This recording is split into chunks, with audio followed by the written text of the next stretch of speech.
Good morning, everyone. Good afternoon, and perhaps even good evening. Wonderful to see you all. Thank you so much for joining me for another exciting In the Studio with DAZ 3D.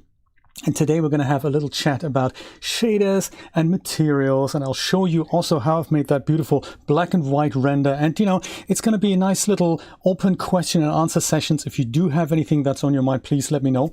Preferably DAZ related. If I can help, I will try my best to put you on the right track. Wonderful little discussion that we've had there in the chat just before we get going. Yes, I'm a fair believer in Install Manager, or DIM, as we also like to call it. I think that stands for DAZ Install Manager. And when DAZ Central came out, I tried it out. I was thinking, no, it's just not really, What happened with my sound? I can hear it in here. Oh, I see. Julia can hear me in the other room. Do you know what? Little audio issue in the living room, one of the things. Yeah, so I'm kind of a fair believer in Install Manager. It works better for me than DAZ Central. It's not to say one's better than the other. It's just for many of us, Install Manager works better than DAZ Central. It's one of those things. You gotta use what works. Linus can hear me. That's good to know. That's exciting to hear. Diva can also hear me. Awesome. Yes, I'm glad we could give you new hope to try out DAZ Studio again on your Mac. I'm glad Mac is back. Let me have a quick look at the picture we've seen in the thumbnail there. I call this the Noire Render, and it's something that was a lot of fun to put together. This is actually the one with the caption. I didn't mean to show you this. This is the original one that I've made. And this is a great example of how to use shaders and how to completely change the appearance of your objects in your scene. And I know when I started with DAZ Studio, there was a big confusion about what's a material preset, what's a shader, what's a material zone, and how do I make head or tails of any of these things. So I thought this is the stream that hopefully clears it all up. So there's a lot of things going on here. I've made this with the Bonnie Mega Bundle that is currently totally on sale, not only for the Black Friday sales, which are amazing. There's so much is exciting on the store there for 50% off. Pretty much every item is 50% off on the DAZ store. It's really, really cool. There's also this Bonnie Mega Bundle, which contains characters and objects and poses, and there's a lot of stuff in there, including 3 exciting shader products. Those I've used on the dress here. So this is not what the dress originally looked like. The render came out black and white directly from DAZ Studio, so I did take it into Photoshop, but I didn't apply the black and white effect in Photoshop. That came out of DAZ Studio. There's also this wonderful bloom effect going on here. If you zoom in, then you can see that everything that's white in her surface, that kind of seems to illuminate light. And I didn't put an emissive shader on this or anything. This is just a post-production effect or process effect in DAZ Studio called the bloom filter. And it reacts with every whitish type surface. So anything that we see that gets the bloom. And then of course somebody's pointing the gun at her little story going on. There's some tussle has happened here in the detective office in the 30s or 40s, don't know yet. But yeah, that's she probably found the evidence in that bag, and now whoever the evidence is pointing towards is threatening her with a gun.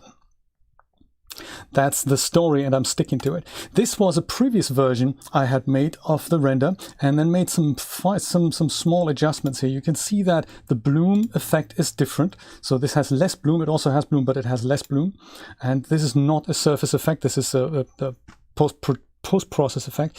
But other things that I've done here is I've taken the carpet out. I thought that was a little bit too busy. I've turned the evidence bag around slightly on an angle so that it actually looks like a bag rather than just a box. And I've added, that extra bloom effect. The clouds in the background here, they were done in Photoshop. In fact, do I have something like that I can show you? I think I have. Here it is. This is what the file looks like in Photoshop. So this is just a logo that we're not talking about that. There's a little bit of color correction on here to make it a little bit crisper. And then this is just a slightly enlarged version that worked better with the logo. So this is the original render here. Then if the clouds weren't there, then this is what we see. So there's nothing in the background here. There was no HDRI or anything used in the scene, or nothing that would produce a good looking background here. So I've added some clouds generated with Photoshop, and the clouds also have a slight blur effect, so I've just made them a little bit blurrier than they would come out. That adds to the depth of field effect that is also in the scene. So this is a little bit out of focus. The background is a little bit out of focus, just so that we put the plane of focus directly on the woman there. Let me show you what that looks like. I've got mice. Yes, I know, I've got mice. They try to bite me. I'll show you this in DAZ Studio here, and also while we're there I'll give you a few exciting little tips and tricks. So we'll wander around the scene. This is it framed up here, and I'll go and switch to my perspective view and give you a wide overview of what this looks like here, and also how I arrived at this shot. So this is not what the scene comes as. This looks more like a vignette right now. The real scene, I've copied that out so I could show you this. If I switch that off and that on again, takes a little bit longer to load, then this is really what the set comes in with. So this is, just to be clear here, this is the Bonnie Mega Bundle. This is what this comes with, and it is the FG Detective Room. This is the set I'm talking about. That comes with this bundle. So there's Bonnie, of course, Bonnie HD is in there. There's these 3 super delicious black and white shaders. There's hats, there's hair, there's poses. There's 3 sets in here. This is one set. There's also the Perfect Pinups Film Noir sitting room set, and there's also an outdoor set, and there's a luxury passenger train. So very, very cool. And I think today it's for Platinum Club members is even less than 66% off. So very, very good idea to take a look at that. So yeah, this is the detective room, and this is what it comes as. And this is often, I had a question from a supporter the other day, and she said, hey, I find it really difficult to get started with when scenes look like this, because this is not really what we want to see. What we'd like to see is really inside here, but it's also difficult to wander around here because we constantly see walls when I walk around. So the way I deal with that is that I use my universal manipulator selection guy here. He's also under tools, universal, and then I go and have a look at what is what in the set. So when you select something, it just goes and opens itself up in the scene tab. So if I select this wall here, there's a little eyeball icon on the bottom. If I select that, then the eyeball goes away, and also the object is no longer visible in the scene. And this is a process that you have to go through when you want to shoot something like a film set. So imagine it's like a film set. So any object that's in your way, you just select and get rid of. And it's a little bit of work to begin with, but once you've done it, you don't have to do it again. And the cool thing about sets like this is you can literally shoot in from every angle. So these are the things that I've removed to make it more palatable, but there's a lot of stuff here on the side that also should really go away, like this. We don't really need that sofa or the arrangement of whatever there are, certificates or whatnot. There's another one here. You might also want to consider replacing or removing objects that not just that are in the way, but they're also things that don't fit in with the time period. So in my case, I thought I'm gonna have something that'll be kind of a 30s, 40s inspired film noir set, and a tape recorder in a detective office wouldn't exist at that point. So those are things that might not fit in with world building. So they also have to go, or they have to be replaced with items that would fit the story you're telling better. So that is that. There's one other thing here. That's the one. So we'll take care of that as well. And then I usually go use the AWS and D keys to move around, and I'll use this tool here that is called the Scene Navigator, which allows me to left click and drag in the viewport and literally wander around the set like if it was a first-person video game. And then Q goes up, E goes down, much like the regular navigation controls, and that lets me now set up my scene. So this is how I wander around a set, and then I'll frame up something that I find interesting, or I just have a look around and then I'm thinking, oh yeah, okay, this is something I could shoot against. Maybe, you know, she opening the safe or something. So that is how I do that. And that is then eventually how I've arrived at the camera framing. And then I put a character in. I'd usually dress the character outside of this scene, so in a completely empty scene. And then I find a pose for the character, and then I import her into that master scene. set up the camera, and then it's on to lights, really. That's kind of how I do it. Bonnie is kind of intersecting with the floor here, but it doesn't matter. So this is Rosa Maria here, by the way, and this is Bonnie. Bonnie, you know, it doesn't matter that she's intersecting here. I've positioned her, just keeping in mind that we see the hand. And whatever that looks like outside the framing here, we don't mind. It's just one of those things. So yeah, that's if something is outside the framing, you don't want to fix it because it's just time you don't want to spend on there. One other thing, I've given her a face light to brighten up her face, but right now that I'm showing you this, it really is in the way there. This is in Filament. We also have this in other things like the texture shaded view. You see those types of objects displayed. Like Blender has that as well. They're kind of these overlays that, you know, it's good to have them. But sometimes they're just really in the way, especially if you wanted to preview something. So I'd like to see the light effect, but I don't really want to see the actual light source. And there's a really exciting little thing, no matter which viewport you use. I'm going to show you this. It's in the Draw Settings tab. So I've got mine docked here. Draw Settings, if you don't have it, head over to Window, Panes, Draw Settings, and then dock it somewhere sensibly, or just open it up, then close it down again. And under Drawing here, not General, but Drawing, there's this thing here which is called Draw Avatars. And if you disable that option, then all those types of things go away. So in case you don't want to see them temporarily, then you can just switch them off. So anything like cameras and all that, whoops, that was the camera, wasn't it? Didn't mean to do that. Go to perspective. You haven't locked off my camera here. Yeah, things like cameras and other kind of objects that would be drawn in, you can just go disable with that. Like these things, I've got the light object here, and I've got my camera here, and I've got this big bright white spot in front of her face, and you know, I just, while I'm working on it, I just want to see the light effect, and I just don't want to see that cluttering my view, especially also when you're framing up a camera and you see something like this, you know, and the camera's directly in vision. You think, no, I want to get rid of that. You just go and disable that. Very good. This is for Filament only, but it also, this is context sensitive. Whatever viewport you have, whatever draw type you've got selected here will have its own settings. So if I go, let me go and switch this off for Filament. So nothing in Filament, but if I go over to the texture shaded view now, then everything is back. And this is because it's in here. So I think, wasn't it somewhere here? Oh yeah, you're right. Actually, it's not in texture shaded. How interesting. Could have sworn I saw it there. No, you're right. It's not in there. So it's in iRay as well as Filament. So yeah, in iRay, if I go back to iRay now, it'll take a while because it's you know, it's drawing things. But in iRay, these things also show, and in iRay, I can also switch them off, which is, you know, kind of nice. Let's give my computer a second here and just demonstrate the next thing that I wanted to talk about, namely that the black and whiteness actually came directly out of DAZ Studio. Yes, drawing, here it is. So draw node avatars on and off. So yeah, same in iRay. If you needed a clean preview and you don't want to see these things, and you know, if you've got something that looks like a presentable screenshot, you can just go and use, in Windows, you just use the Shift, Windows and the S key.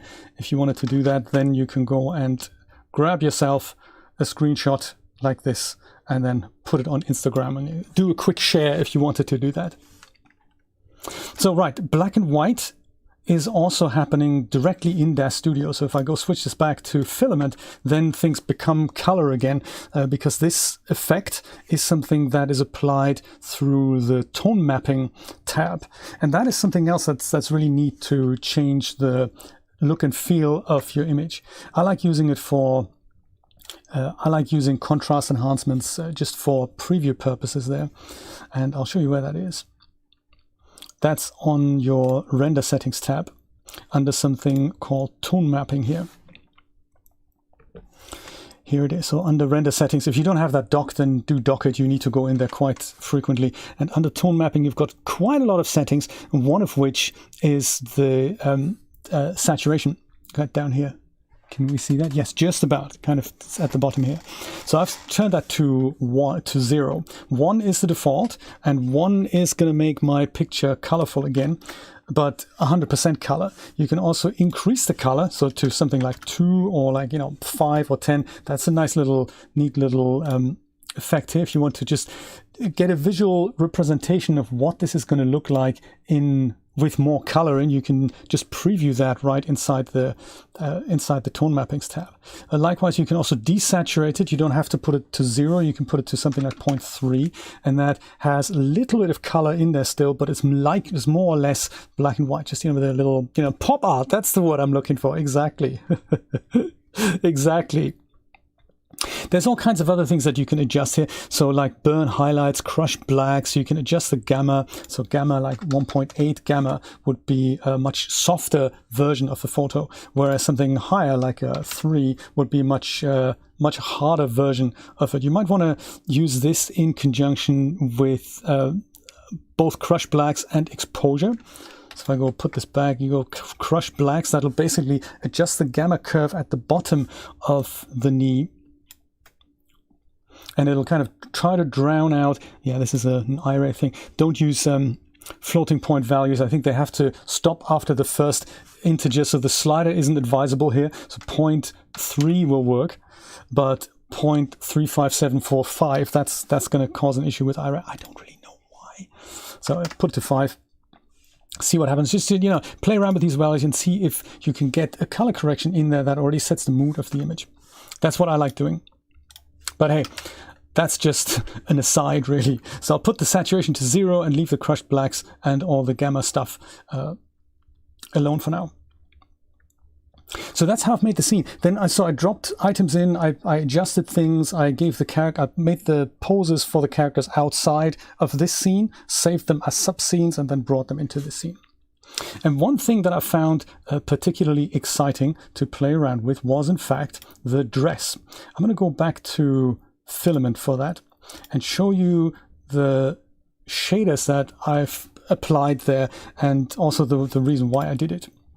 I'll go and get out of here. Go on to Rosa Maria and look at her maybe from this angle here. So the dress, when that comes in, the Abby dress, this is it here. This here, Abby dress. When that comes in, it has a plain color in there. This dress comes with various materials on there. Also comes with a hat, which is really nice. But plain, I thought, in order to really show off the fact that this is black and white, I thought, hey, I'm going to use one of these amazing shaders that come with the bundle. So this is one of them. They're by Aussie Chick and Hot Lime, I believe. These are the ones here. Monochrome iRay shaders 1, 2, and 3. They're merchant resources as well. So those are neat, and I'll have a look at that. These were ideal for the dress, and everyone can make their own total basically an outfit that you can't find on the store. Combine the shaders, make them larger or smaller. There's just so many variations on here. It's very, very cool.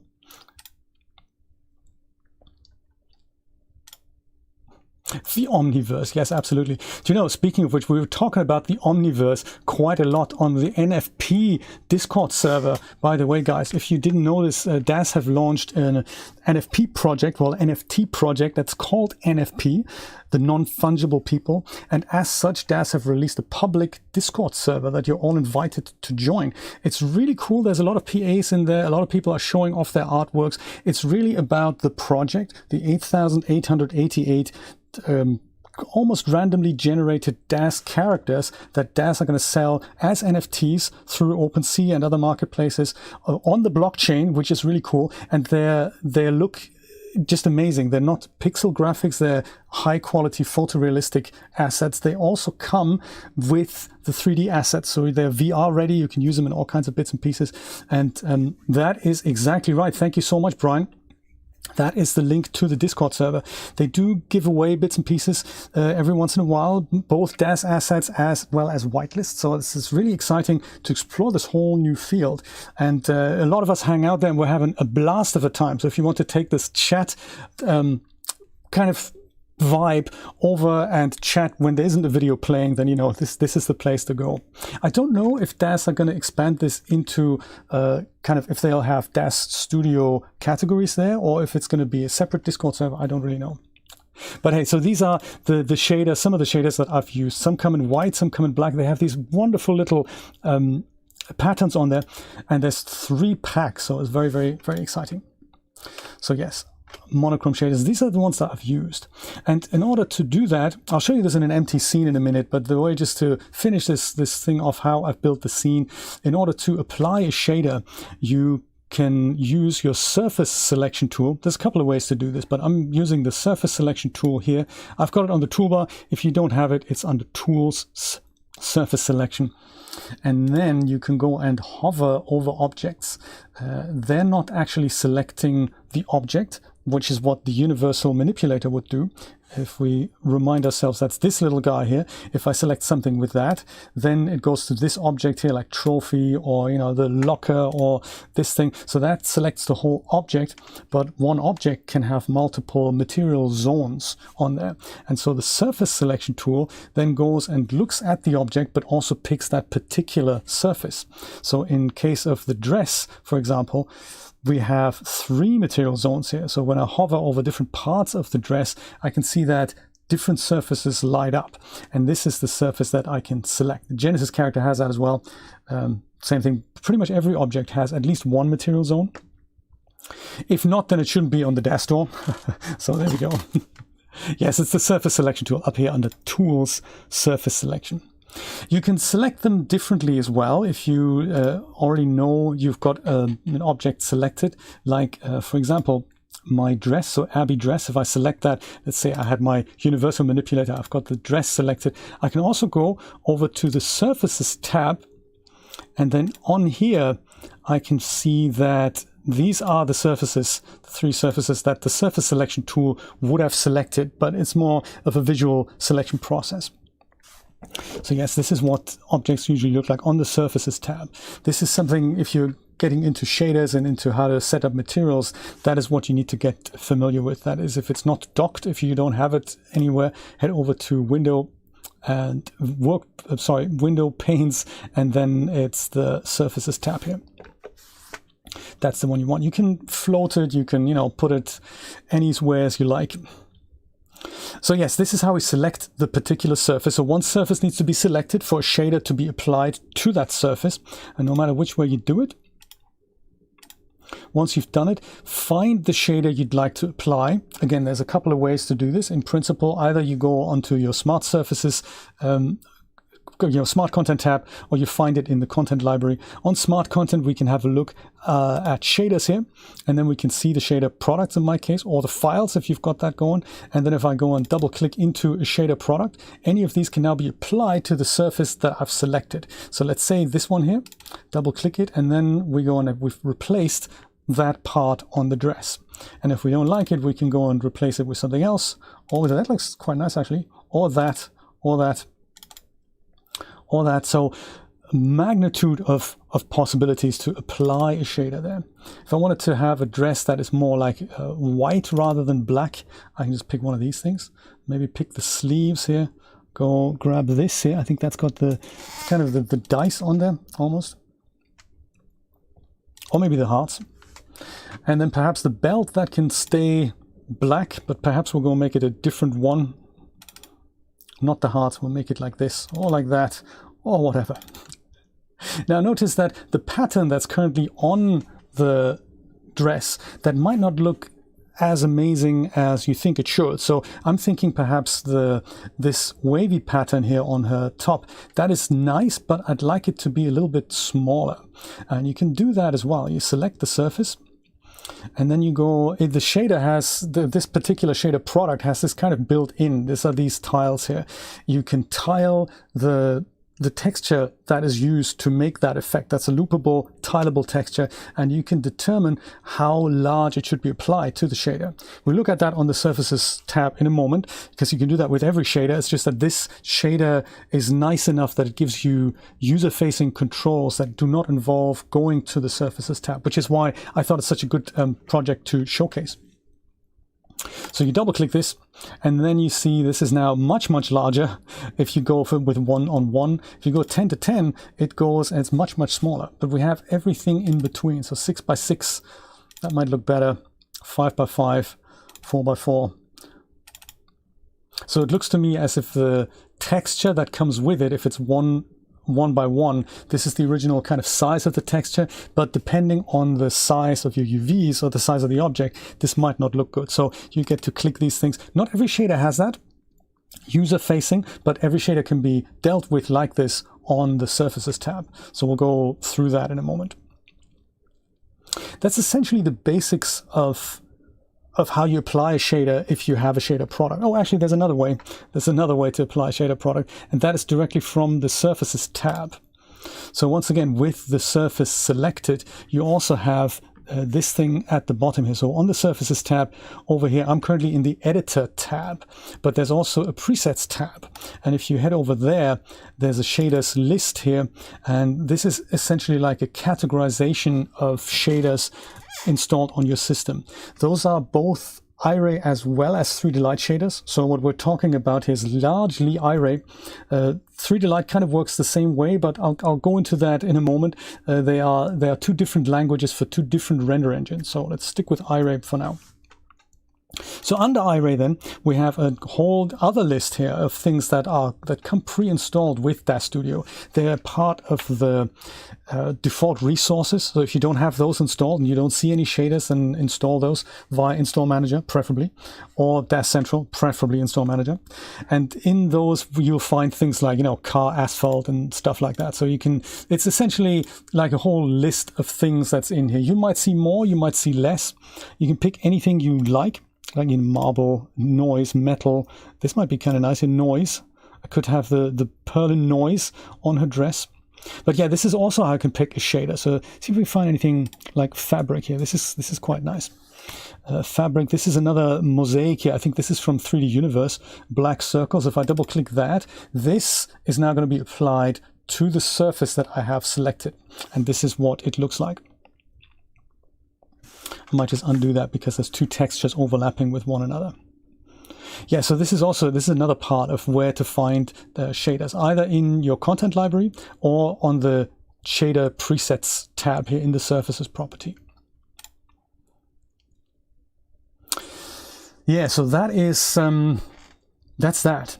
Let's let that sink in for a while, because then we come to this scary part of when you open a surface property, you see all these scary little things on the side here, and with the this list is just like so super long, and yes, that's a bit tricky, and technically this is used so that you can create your own shaders. I'm not going to go into that today, maybe another time, but it'll be good. It'll be something to get familiar with, because you can go and you can modify shaders. So if I'm thinking, hey, this is nice, but ideally I'd like for my dress not to be white. I'd like for my dress to have a color. I can go into base here. Under base color, I can see that this is the actual texture that's applied on this base channel, but I can also go and pick a color on top of that. So if I wanted my dress to have a pink hue, I'll go and pick that and maybe tone it down to whatever I think is good, and click pink, and then I'll go and have that texture overlaid with a color, and that can be anything, and you can be really granular about that. But maybe you wanted to have a kind of an off-white type cream color dress instead of it being completely white. You can make that happen. Also make sure it doesn't go into the green. If it is purely cream, then do something like that. And not even that. It's still too green. It's just no. I say it's warm. It's better. Or you can do something totally dramatic and go maybe make it dark red. Up to you. So this overlays the actual texture there. If you want to see the pure color of the texture, this needs to either be white or needs to be set to a shade of gray. I think the original value was something like a little grayish type shader. So this is kind of the original, but you can always bring that back. Hello, Biscuits. Good to see you. And Pamela, good to see you again. Wonderful. So, shaders, right. So I might jump back and forth a little bit between this and how did the content creators actually make that happen, that we have one object and this, but there's 3 zones to select. How did that work? Well, I will go into another instance of DAZ Studio that I've got running, so I can go and come back to this and show you that on another demo here. This is what I've made earlier in just another instance of DAZ Studio, so that we don't waste time loading scenes, because that takes time. I just thought I'll have 2 running in parallel, and I've used pretty much the same shaders on a default cube that I've brought in, but I've made my own 3 material zones here with the geometry editor. So this is probably a good place to start. I've got this one, I've got this one, and I've got that one, and I can go and select any of them and then apply whatever shader I think is a good idea. So if I wanted to have this kind of more shining blue, I can do that. But how did this happen? Well, in content creation programs, usually when you build the model, you already take care of this process that's called UVing. You may have heard of that. There's UVs. Every model, every object should have UVs, and these UVs can basically be split into zones on the same object.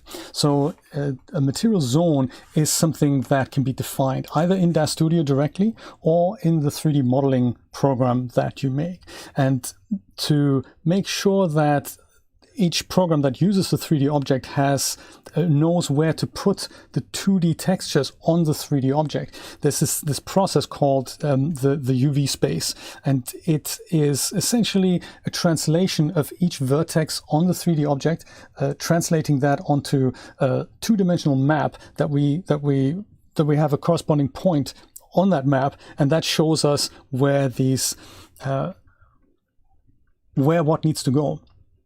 DAZ Studio can't create that, so it can't make it happen. If you create an object and it doesn't have UVs, DAZ Studio can't give you UVs, but it can certainly show you the UVs of an object, and that happens up here under the perspective. When you head over where it says perspective view, and we see your cameras, there's this thing called the UV view, and that's a bit of a weird thing. You may have gone there accidentally, because it doesn't often make all that much sense if you go on it, if you don't know what it is, and also to get out of it, this is where that is. So you go back to the perspective view this way. But yeah, the UV view shows you the current layout of the UVs that are currently selected. So with my object selected here, I have this thing called the top ring. This is that. If I select something else like the top middle, then I see a different part on my UV map. And if I select all of these things, then I have all of these things showing at the same time.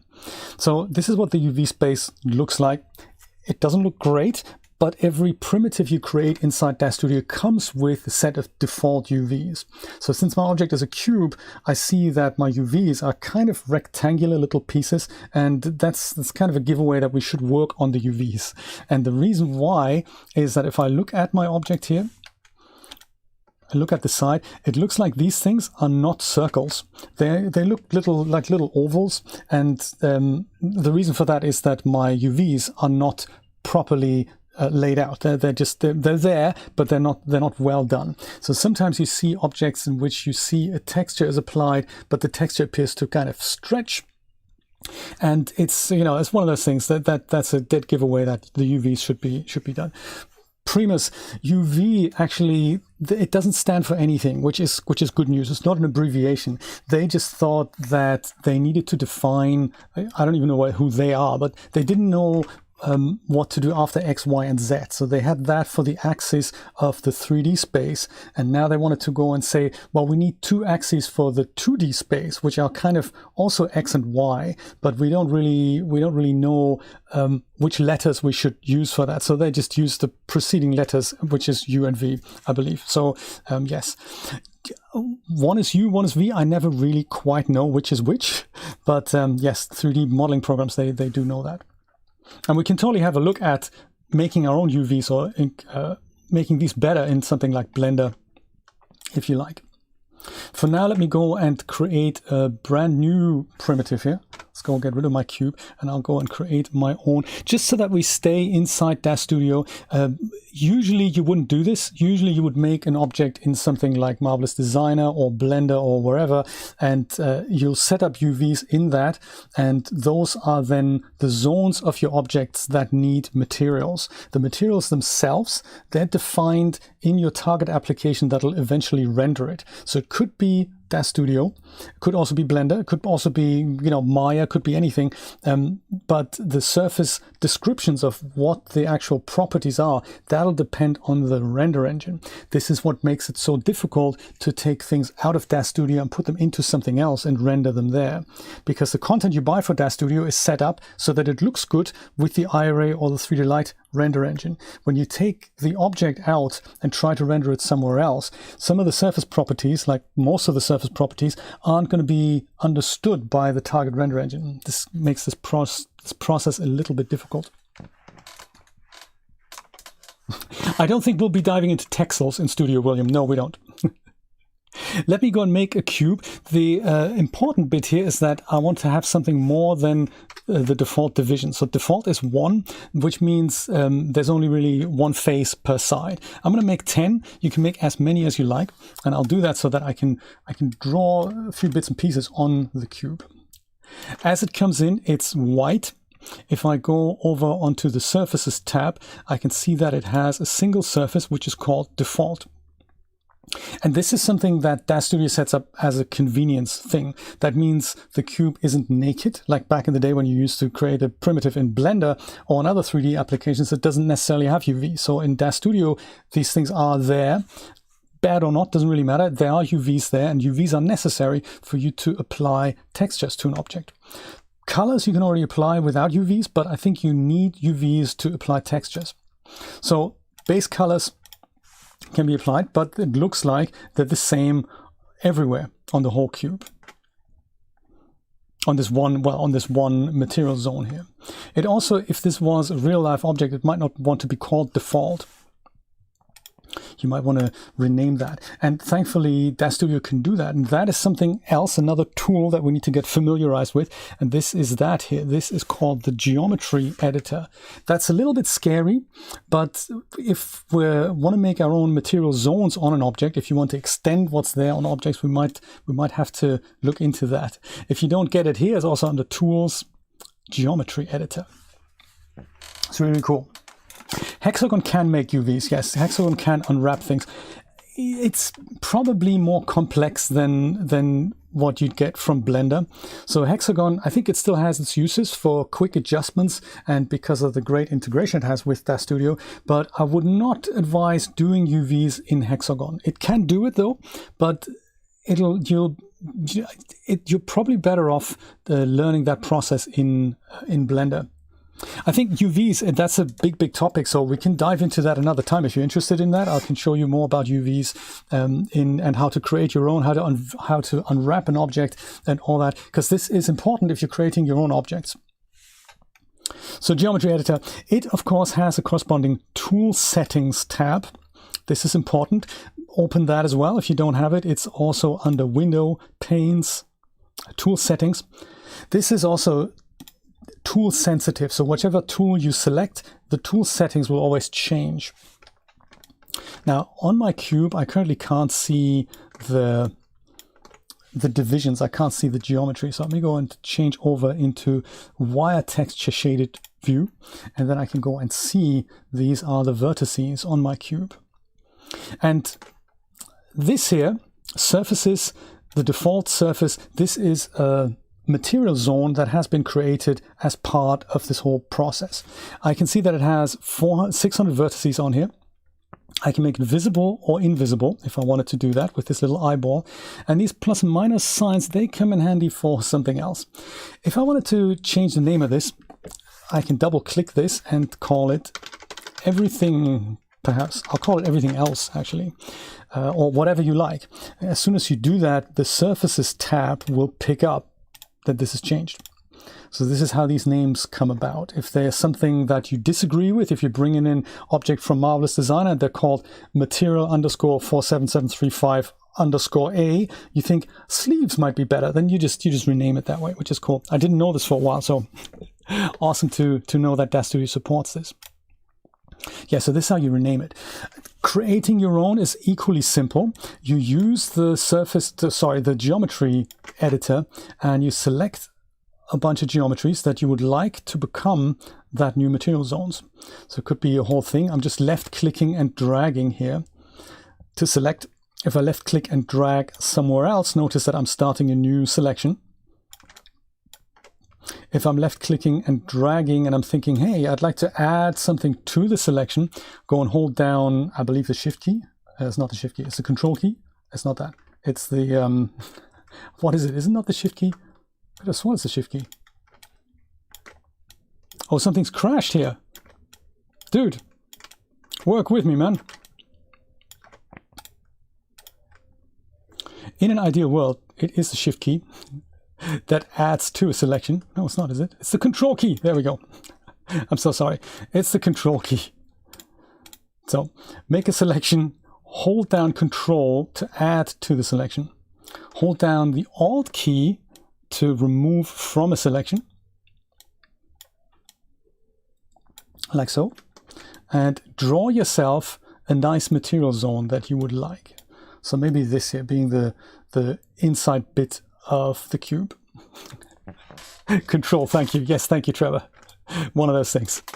Do you know the thing why I'm having difficulty with this is because I have several workspaces that I use, and for things like this, as well as weight painting, the control keys are always the same. You know, so control to add something, alt to remove something, and by default, I believe Control and Alt together spins the object around, and left clicking, Control, Alt and right clicking moves the viewport up and down in DAZ Studio, right?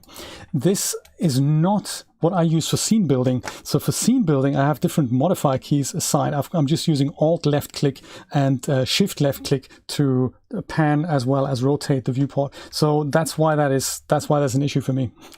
Just in my mind, you know. Hello, Callie. How's it going? So there we go. With our selection intact, let me just make that again. Now that Callie's here, we're talking about material zones, Callie. I'll go and alt click, and I see sometimes this thing just doesn't want to work properly. I see, like now, my selection bit is gone, and now it's back. I'm not entirely sure what's going on here. I can't really tell you. One of those things. Got to click off the object and then on it again. I don't really know why. Hey, it's fine. Let's define this as the thing I'd like to become a new material zones. Then head over to surfaces here and then right click and create new surface from selected. And that'll now make a new slot on the surfaces. So I'll call this maybe top middle. And then we have a new slot here that's now, as you can see, removed 16 vertices from everything else. So they're no longer part of this material zone. They're now part of that material zone. And they can now get their own material. So under surfaces, you can see that we have both everything else and we have the top middle. So whatever shader I apply to either of them, they'll now be separate. This is kind of cool. So right now, I think the top middle, I'm just going to go make that purple. And then we have a blue cube with a purple top. That's neat. It's a known bug, is it? You see, this is usually what you do is you set up these material zones in your modeling application. You don't really do this in DAZ Studio. You do maybe little tweaks and you know, things like that with the geometry editor. You usually don't set up your surfaces with the this way. It's just that, you know, DAZ Studio can do it, but there are more convenient selection methods in other programs. So with these selected here, if I go back to the tool settings, I can go and do other things with this little tool. So I could go and make a ring now, and I could either go and select that afresh if I wanted to, but if I mess something up, this is a lot of work. I mean, the cube is a very simple surface. I could just go and do this, and then I suppose unselect that, define this as a material zone, but there's an easier way to do this. I'll go and select the top middle here. In fact, let me go deselect everything, clear selection with the right-click menu. If I go and hit that little plus icon, I'll select this bit. If the colors are annoying you, just go to something like wire shaded. Not even wire shaded. Lit wireframe, not that either. I mean the one that doesn't show you the colors. Is it wireframe? That's a bit too much. That's not what I want. Smooth shaded? Smooth shaded without colors. What is that? Does that exist? Lit wireframe maybe. It's not that. That's a shame. Okay, fine. We're going to have to live with the colors. Sorry about that. Smooth wire shaded. That's the one. So this is actually selected now. It's difficult for me to see this because it's purple. I want to make this kind of yellowish, just so that I still can't see it. But this is selected, trust me, on the tool settings. I can go and use that right-click menu again and go and grow my selection outwards, and that'll make a ring. And the moment I do that, I think you can see it on the blue. If I go and say grow selection on here, Control and the plus key, you can see that whatever I had selected is now growing outwards. Let me do that one more time. Selection, grow selection. That gives us that ring. If I'd make a new material zone from this, it would also remove the vertices from the middle because they're also selected. Maybe I'll go make that a different kind of blue. Maybe then we'll see it. Yeah, there we go. Perfect. So the middle is actually selected here. So if I wanted to get rid of the middle bit and only leave the outside ring, I can go and use this little minus icon here from the top middle. So if I do that, then these 16 vertices here, surfaces here, faces will be removed from the current selection, which is this whole thing. So if I do that, then only the ring is left. You can see the color changed that a little bit here. And then I go and right click on the surfaces here and I'll say this is maybe the top ring. And that now has made me that. So I'll go and do geometry selection, clear selection. Now nothing is selected, but I have 3 surface zones on my cube. And that's kind of nice. So if you ever had an object like a piece of clothing and you would like for there to be an additional material zone on it, this is what you can do there. And again, there's probably better ways of making selections in other programs. Like Blender, it's really easy to make an edge selection in Blender and then grow that outwards to create a seam if that's not already on there. But you know, if you're just staying inside DAZ Studio, you can do this.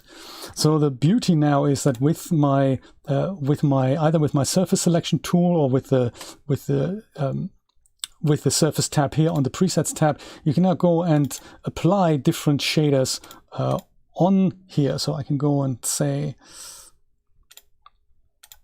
in the middle, we're going to go with car paint here, and then this outer ring here, perhaps it'll be like an orange type thing, and on the outside we'll do something like composite carbon whatever, and that'll only really shine either in iRay, yeah, or in probably in iRay, or in Filament, probably more iRay.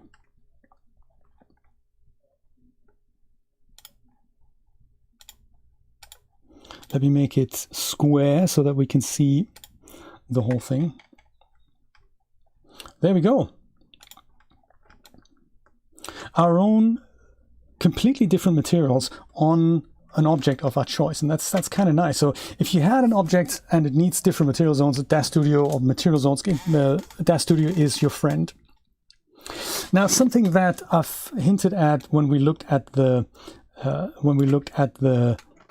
previous shader that I've used there. See if I can bring that back to Filament and use some of these nice noir shaders that I talked about. So let's select that, the outside here, head over to shaders, maybe have a look at the second noir shaders thing and just apply something like this.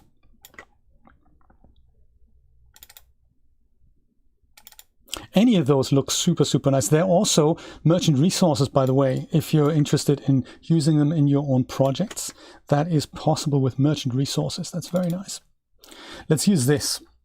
And I'm thinking maybe the pattern is a little bit too large. I've shown you that there are shortcuts in this shader product, but not every shader has those. And you might find that, hey, I've bought a product that has shaders like this with square tiles, with square texture tiles applied, and I'd like to adjust the size of that. And these things, these user-facing dials are not there. You can go into the Surfaces tab, on the Editor tab, find the surface, the material zone that you're after, namely this one here, and then drill down and find something down here, namely geometry. So this list works just like regular materials. If you go to the top here, then you see everything, but it's a long list. So to make it a little bit more palatable, we can go and drill down into several aspects of the shader. So in my case, I need the geometry section, and once again, this is a long list, so you can open up geometry and then go for even smaller refinements of what's in there.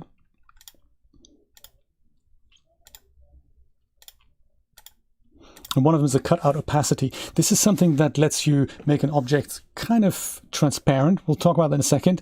But the other one is the tiling here. So tiling, that's essentially if your object has a texture map like a character, you want that to be set to 1. Basically, horizontal and vertical needs to be set to 1, so that one face of the UV goes onto that one face of 3D object, that they kind of match. You want for that to happen.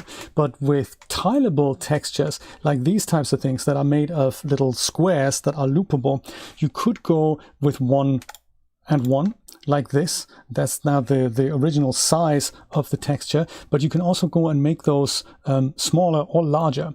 So if I make my tiles more, then the actual tile will be shrunk down and presented multiple times. So it's not like if I shrink this down to 2, then and it needs to be happening on both vertical as well as horizontal, then we technically see 2 tiles here. So this is one tile, and this is the other tile, and this is another tile, there's another tile. So there's not nothing next to them, they're now being tiled. And the more I do this, the more of the textures are being tiled. So happens both horizontal and vertical. It's very cool. You can make it really small, you can make it really large. You can also go under 0 if you do, under 1 if you do that. So that'll enlarge the texture. So the texture is now going to be larger than a square face on my cube.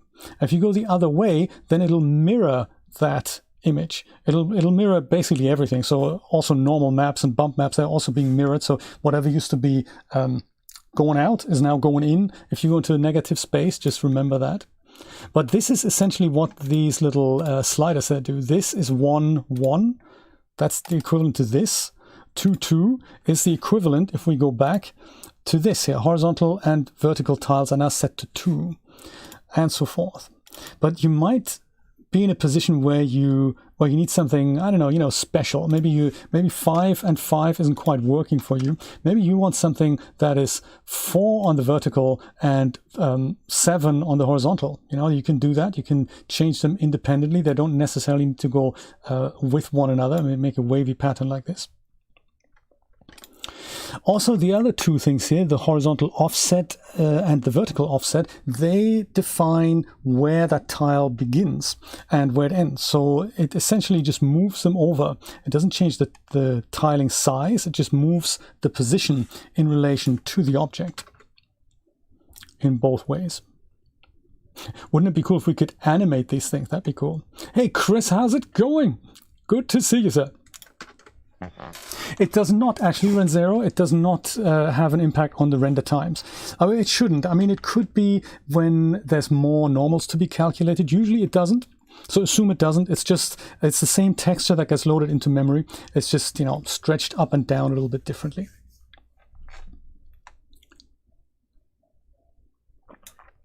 Yes, Callie is right. UV angle. Linus, what does that mean? It could, yeah. So this is the only thing. The texture itself probably doesn't affect render times, but in this here, we probably have something like a bump. Yes, we have both a bump and we had a normal map as well. So I can see render times being just marginally different, probably measurably different. If you were to increase the size and therefore create more and more bumps, that could potentially affect render times because Iray has to create just more geometry and more light bounces. It could be. It could be. Oh, I see. Thanks, Linus. Right. But it's probably nothing to worry about, I don't think. What else? I've mentioned, while we're here, I've mentioned the on the geometry channel, there's the cutout opacity here. This is something nice. I don't know if we can see it here.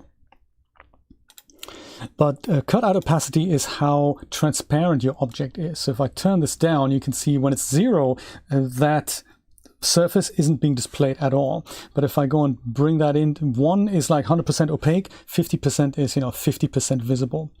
Often this is used in conjunction with maps. So this can take a texture here. Everything that has a little drop down triangle can take a texture, and on that you can define this is visible, this is half visible, and this is not visible on the object. So things like a half see-through part of a garment, that would be a good idea for an opacity map in this point, if it doesn't have a separate material that you make procedurally. If you have it defined as a texture, that is where you would do that. This is also comes in handy when you make billboards. This is kind of cool. You have a rendered version of the 2D object, or of the 2D person that you want to see, and the outside of it is essentially black, and black tells the cutout opacity map don't display that, make it essentially invisible, and white tells it to show whatever's white. Gray is kind of in the middle somewhere.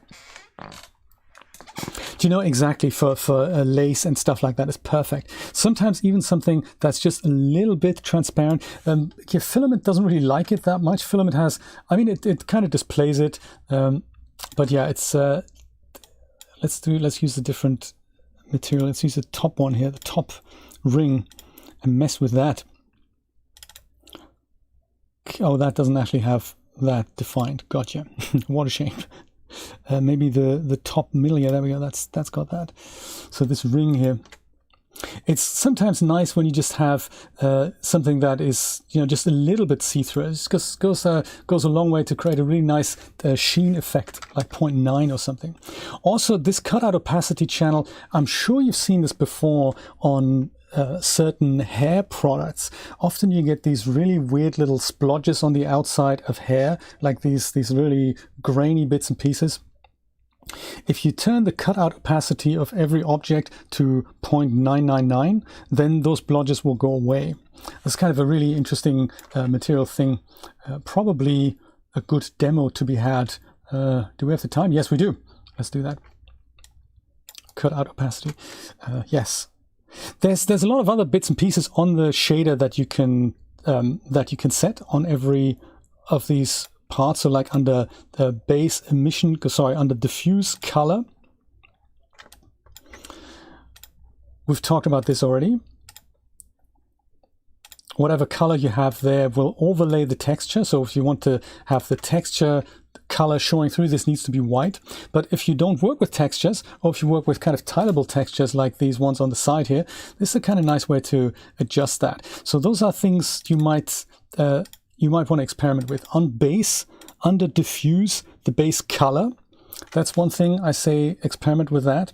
Then under glossy, I believe glossy roughness is something that you can adjust. This slider here, that'll make an object less shiny or more shiny.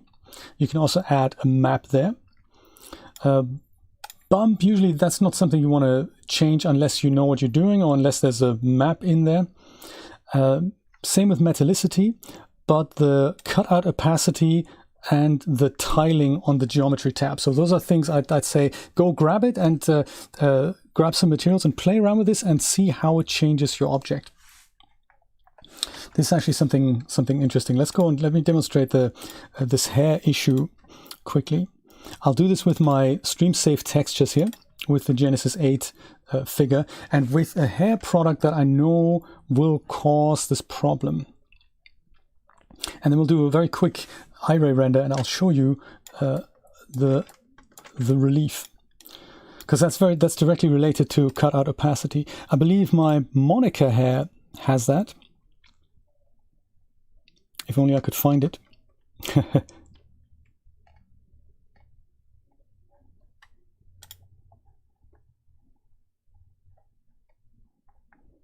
Can you see it? Is it not installed maybe? I think Monica hair is not installed. Dang, that's a shame, isn't it? Which other hair does it? Oh, there it is. Ellie hair, that's the one. I'm sorry. Ellie hair, that's the one that has it. Hey, Kiwi Hawk, how's it going? Good to see you. So with literally no light, I'll see if we can see the issue here. Many hair products have it, and we believe it's an issue in the actual iRay code somewhere. It's not so much a DAZ Studio problem. You can just about see this here. This is not entirely transparent. I believe if this comes out on the render, then it doesn't look great. And many of my supporters have complained about this. It's kind of the demonstration effect. You can just about see this here. This doesn't look great. And so the way out of this is you select the hair, and you go to the surfaces tab, and you'll have to do this on every surface. So this is another interesting thing I can show you. If you know the property that you want to change, and you want to change it on literally every single surface, like in my case, it'll be, I don't know, say on the back, under geometry, under cutout opacity, you can select multiple material zones here, either all of them, just by clicking the top thing, or you can selectively go this one, that one, that one, that one with the shift key, I believe. And then you can search here to something that you're looking for, like cutout, in my case, cutout opacity, and then one slider comes up. This slider has different textures, possibly, but it says at the front here that we're now changing a value for 11 different material zones. So it's important that you do that. So in our case, luckily, they all have the same value, namely 1.0, but they could also have different values. So they'd all be overwritten when you do that. So careful about that. In my case, I'm going to change this to 0.99. 99 is probably enough. That's pretty much still visible, but the iRay shader likes it much better, and we can see these fine strands of hair no longer come up with these issues here.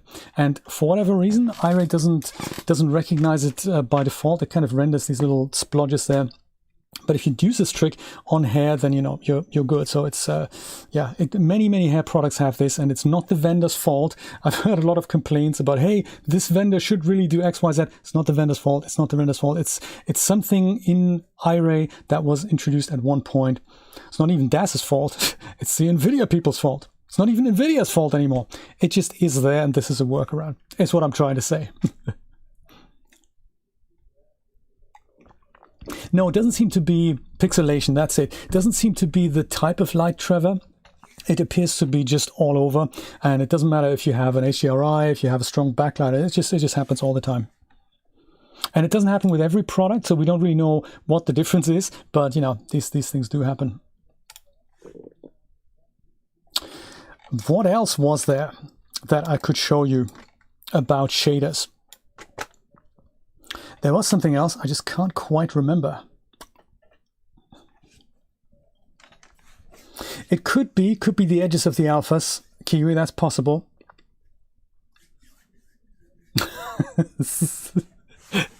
Nate, that would be ideal, yes, that would be ideal.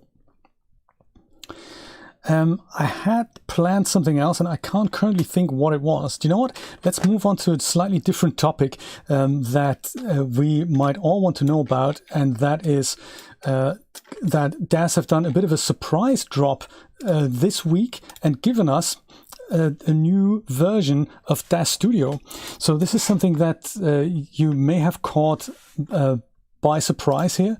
We have DAZ Studio 4.16 right now, and I'm currently not using that. I've still got my 4.15 installed, and then this here is in fact the beta version of DAZ Studio 4.16, which currently seems to not really switch back to my... Oh, because I've changed my camera. Oh, what a shame. Oh, the humanity. I shouldn't have done that. Should have done this with the perspective view there. One of those things. I was on the camera accidentally. And there's two new features that are quite exciting, and I thought I'd show them to you while we're talking about this. So one of them has to do with the way your library scrolls. I'll go and select nothing here. I'll try to select nothing. Or deselect filter by content. I'll go to my smart content. I'll go to my figures here. Or to my hairs.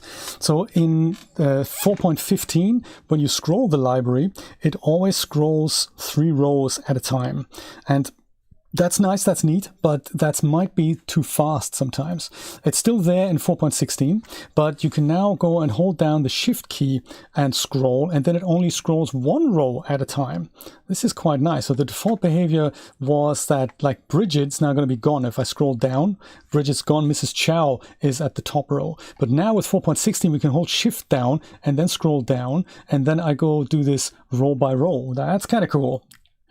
There's also another modifier key they've added, and that is control. So right now I'm going to have Mrs. Chow and this woman here at the bottom. If I go control and scroll down, then that Yvonne, she goes and scrolls out. So this is now a full page scroll. If you have a really large library, that makes your life finding things a lot easier, in addition to the regular finding tools and stuff like that, like the search tools and stuff. So that's quite nice. Chris said this isn't working for him. A couple of other people have commented on a video I've made to that effect. For them, it's also not working. I'm not entirely sure why, but for me, thankfully, it is. If you want to try it out without overwriting your existing version of DAZ Studio, I strongly recommend you have a look at the DAZ Studio beta, and that is something that you can get for free, and you can install it side by side to the release version. And so the beta then has the new features. You can try it out. If you like what you see, you can go and install the release version and make it also 4.16. If you're like me and you're a cautious kind of fella, you think, hey, I like new features, but I want to test them out for a while before applying them to my production system, because you need that for work. So, you know, one of those things. I strongly recommend go for the beta, install it side by side. It has a separate set of preferences in there. So what you do in one version doesn't affect the other. You can try things out. You can have different interfaces and all that. But what they do share is the content. So you don't have to double install your content. It's one of those things. I don't think so, Chris. The release version has been announced to have these features in there. So I'm thinking they should have that. When I'm more confident that everything else is working, I'll go and install that, and we'll confirm or deny that for you.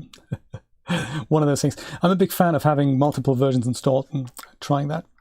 There's another thing that is in here. So aside from the scrolling, there's also something that's happened to these tabs here. If you pull them off and make them floating palettes, those of us who have multiple monitors, for them it was often a little bit messy to make this full screen. So you had to go and manually drag this out, and then it's, you know, you can try to be as precise with it as you like. But now, thankfully, we can just go and right click on the top here, and under pane group, you can say fit screen, and then this thing will be full screen, and it just goes and fills the whole screen. It's also working with the shift and scroll slow, or control and scroll fast if you have a really large library. So that makes your second monitor life a lot easier. They've gone another step and said if you don't want the tabs on the top here, you can go and say pane group, make the tabs, I don't know, put them to the left if you'd like to see the tabs on the left. If you have multiple dock tabs here, this is also going to work. You can also have them on the right, so it's quite nice. Right, left. It's a bit more adjustment that you can use to make DAZ Studio your own. And then if you want to go and drag it, so you don't have to minimize it. Again, it's just a full screen. Whoops! It's just a full screen window that you can reposition and redock your palette there. So I just thought I'd let you know that, because, you know, that's kind of nice to see these little what are they called? Quality of life improvements that they're making over time. So what else can I tell you about shaders. We have questions, don't we? Let me have a look at the list of questions here. See if there's anything I've missed.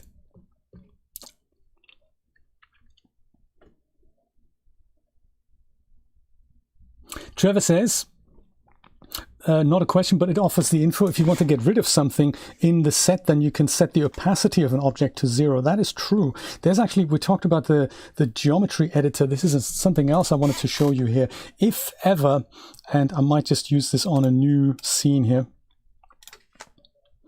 If ever you need to get rid of something completely, then the geometry editor can also help you with that. So, favorites are eyelashes on older characters. If you needed to remove them and you don't want to hide them, if they need to be physically removed and hiding them isn't enough, then you can select them with the geometry editor and make these things literally go away.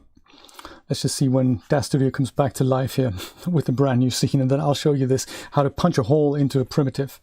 This is sometimes useful if you have an object that comes in as something you want to remove things from, or if there's anything that you'd rather not see. Hello. Let me go and create another cube here, and I'll give my cube 10 divisions again. Here he is.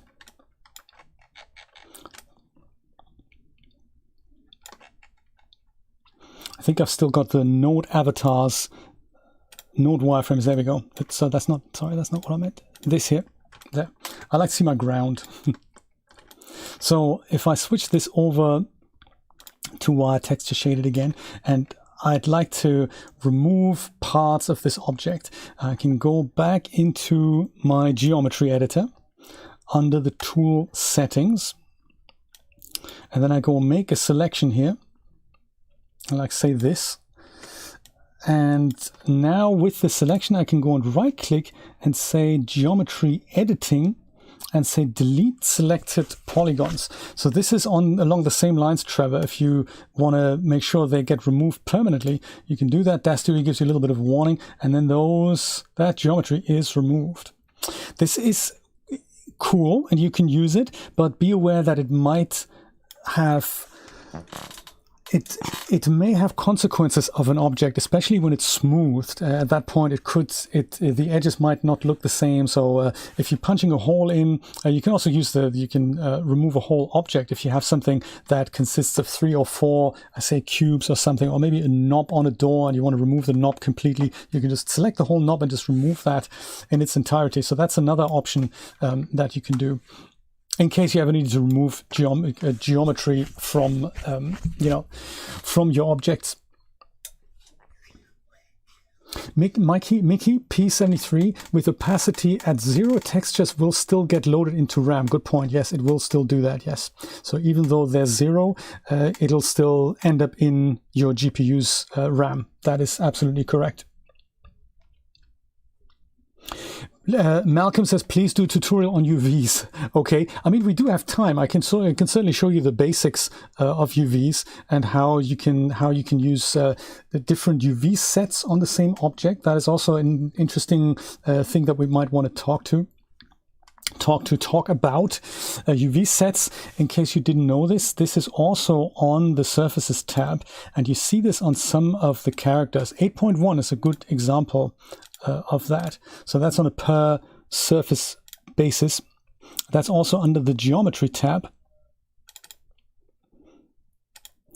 There's under UV maps, you've got this thing here called the UV sets.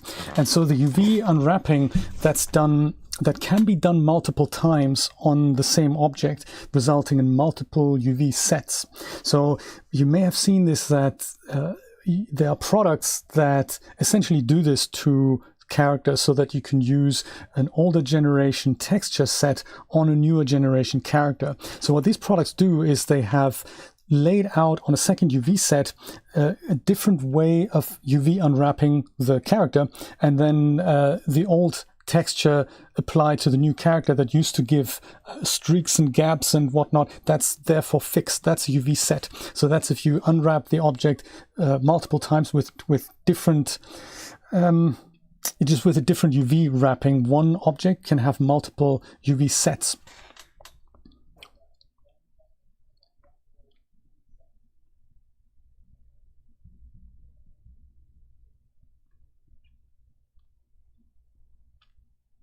And Robert, yes, that is possible. Robert says, can you make the top middle material zone transparent? Yes, I think we can do that. So we can do exactly the same thing on here. We can either go to tool settings, just create our new material zone at the top here, like we did before, like, you know, a generous hole here, and we'll call this one top middle, not on face groups, but on surfaces. Create this from that, so this is top middle again, and then just that under surfaces, not the default, but it's top middle, and then the geometry, cut out geometry, set that to 0, and now the vertices, the faces are still there as well as the vertices, but you can now look inside. Yes, so that works. This is the faces no longer exist. Here they do exist and they're just transparent. So yes, that totally works, Robert. Oh, Trevor, okay, let me just read this out. Material zone equals surface, correct. The first of these is better perhaps to use, but the second is more intuitive. It only creates issues in understanding regarding cubes, for example, which has 6 sides but 1 material zone, i.e. surface. An actual practical object can have disconnected areas which are all part of the same surface equals material zone. Do you know, I'm glad you brought this up. It's all factually correct. There are faces and surfaces, there are shaders, and there's materials, and there's material zones. So those are all really, correct wordings, and they all mean slightly different things. So we've so far dealt with these shaders that we can drag onto material zones. So a surface and a material zone, they're kind of largely regarded as the same in 3D, but they need to be defined. So a surface like this here, this side of the cube, that's not necessarily a surface. I can make that happen by literally drawing this out and then just going and defining this as a material zone. That then makes it kind of a surface. I suppose a surface area would be another way to describe this. So if I go and make this a whole material zone, deselecting this, which I can't do because I'm on my other layout here, which has the Alt button for rolling around, so I can't actually deselect that. But yes, if I go and define this as a surface, and I'll call it maybe the left side, then yes, this is a material zone onto which I can then drag a shader. But on DAZ things like clothing and characters, we often have things like materials, and I'll just say, shall I go with something like the hats and gloves here, for example. We have materials, we have array, and all these things are now material presets, so they are not shaders. And there's a difference between shaders and material presets, and that is that a shader is a standalone, let's call it a file. It is a file at the end of the day. It's I don't want to call it an object, but it technically is also an object. Let's call it a file for now. A shader is something you can apply onto a material zone or a surface. But a material preset is something that defines all the shaders on an object, and it is not interchangeable. So while I could put a shader from my cube also onto a sphere and onto the surface of a dress, I can't do the same with the material preset. So the material presets are tied to a particular object. So in it is defined, hey, the object that I belong to has 3 surfaces. The top one is red, the bottom one is green, and the one in the middle is blue. And these are the textures that need to be on each of these material zones. That's what a material preset defines. So therefore, I can't put it on an object that doesn't have these surfaces. So like this hat is a good example here. I can go and put a shader onto the multiple parts of the hat, but I can't put the material preset of the hat onto the cube, because if I try and do that, I don't get an error message, but also the cube doesn't actually change its color, and that's because whatever is defined in here is referencing the hat that is currently not in the scene. But other products that actually have a shader, that will work. So this product doesn't have shaders, all of them are material presets. So shaders then, they're either in a different category or they come with different products. Like here, Toon Generations is a good product that comes with shaders instead of materials. So some of them, this is scripts here, so these are material presets here, but so they don't work on the cube. But the shaders that are defined here, they will work on the cube with my surface selector, which is here. So that's an important thing to remember. The material zones are defined on an object. A material preset loads shaders onto all of these at the same time. That's multiple, which is kind of convenient. But a shader is independent of an object. I think that's what I wanted to say. That's important.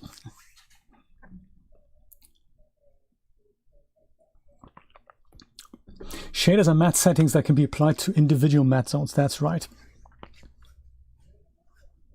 You've tried Kiwi, you've tried saving a shader preset, which allowed me only to select one zone, but would not let me use it on another body. Well, if I wanted to save out, so the way to save out a shader, if I'm happy with whatever's defined at the top here, the way to do that is you need to have that surface selected. So either with the surface selection tool or with the surfaces tab, you can go and have a look at top middle. So this needs to be selected. That's important for this to work. Make sure if you have the universal manipulator selected and you just select the object, then this might not necessarily be selected. So if I go and just select the object, you can still move it and all that, and the shader might still be applied. But currently I have no material zones selected, so one of them must be selected, like the top. If I go and select that, this is kind of the important thing. If you go and I'll just save it here to my library, and you go with a little plus icon here and say shader preset. That's one way of doing it.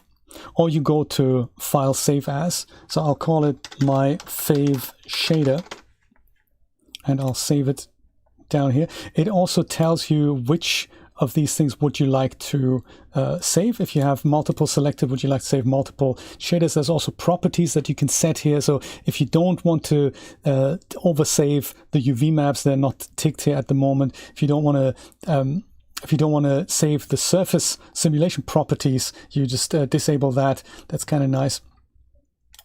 Hit accept, and then that creates that. And now if I wanted to go and select another surface like this one with the surface selection tool selected, I double click that, then it gets applied to here.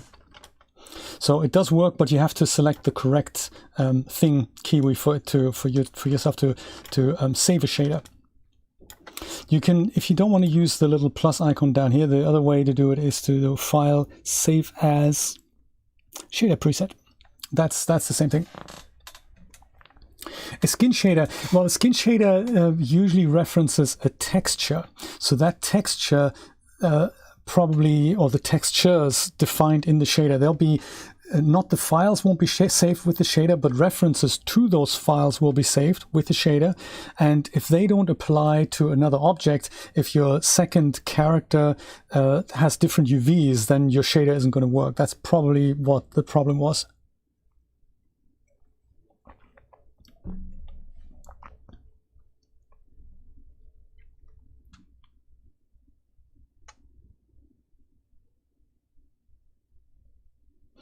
Pamela, why doesn't the UV angle button in the shader panel ever work? I don't think I've ever seen it, but let's explore it together. You tell me where it is and we'll have a look at it. Mikey says, if I use the same texture on different objects, does it get loaded into the RAM multiple times? Hopefully not. I don't think that's how it works. I don't know, but if you, this is an interesting experiment. I think Iray is clever enough. If you reference the same texture 5 times on 5 different material zones, I think only one set gets loaded into memory. I'm not entirely sure about this. I would just imagine it's clever enough to understand, hey, the path to this resource is already in memory, so it should do that, but I'll look it up. It's kind of interesting. Should only load it once, right, Linus? Yes, I'm thinking that as well. Hey, interesting. Let's figure out where the UV angle button is. Where do you think that is? I'll go with the default material zone here. I'm looking under geometry. I don't even know what it would do. Angle, or this one here, angle. That. UV angle. I think that's probably something for an object with textures. Let's make, instead of a cube, let's make a plane with maybe 10 divisions. Oh no, not like that. I'm thinking make it lie down. Make it Y positive. There we go.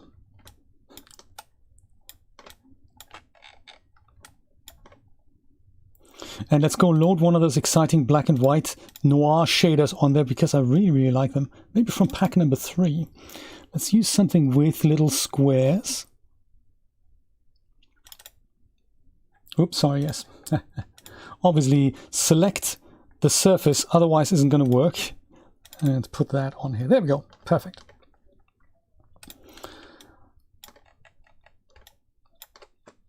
Let's see if we can work this out. So under default, under geometry, under angle, it's set to 89.9. So you're right, nothing happens. It's related to the round corner radius. Ah.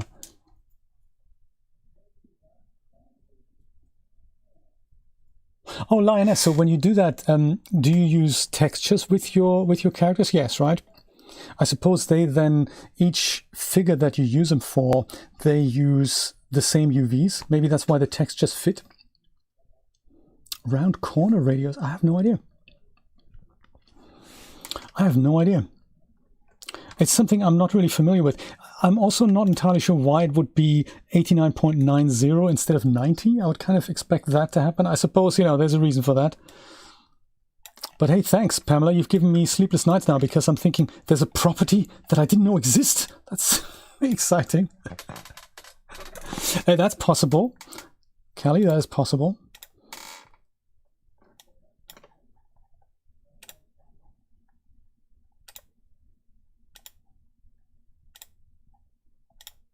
Let me make this square. And then go to surfaces. And then we'll go and tweak this to something else. Difficult to say. I can't see anything. But that isn't to say that it doesn't do anything. It just means, you know, I've never heard of the UV angle. I'm not even sure if there's a counterpart in Cycles. That's the only other render engine that I'm really familiar with.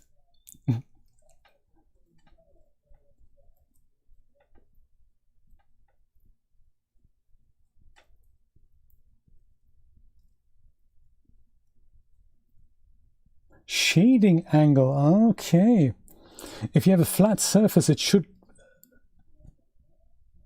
avoid shading weirdness. Oh, I see, I see. Okay, well, this is something I'll do multiple tests with. You've given me a lot to think about. I like it. Thank you. Maybe there's a whole new thing that we need to explore, Lioness, huh? Exciting.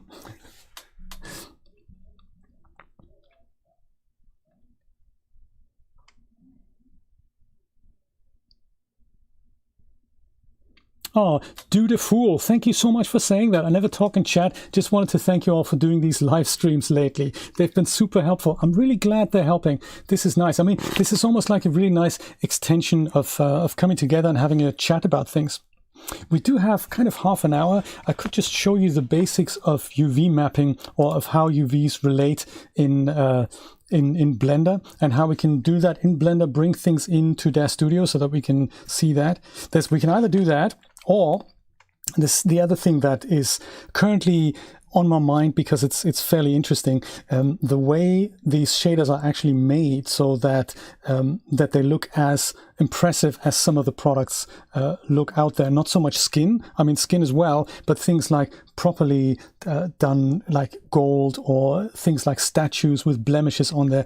This is usually done not with parameters, but with something called Substance Painter. That's kind of the new darling in the texturing scene that lets you paint on 3D models with height maps, normal maps, and all kinds of things that make up material. So you basically, like a Photoshop brush, you take that and you start painting on your object, and they look hyper realistic. The end result of that is a set of maps that gets exported and then applied in DAZ Studio, so that your object looks the same in DAZ Studio than it did in Substance Painter. So that's another thing that is kind of cool. Let's make shaders in Substance Painter. That's not a bad idea. We can do that. And Totte is good at breaking these things. Yes, absolutely. Yeah, so I leave it up to you. It's up for vote. Would you like to look into UV maps or into Substance Painter and how to bring those things back into DAZ Studio? Totally up to you. Either way, we're here for another half hour. And also, if there's anything else you want to know about shaders that I know that I can tell you, then please let me know. Totte is code 66. Yes, absolutely. Make it all from scratch, says Nate. Yes, absolutely.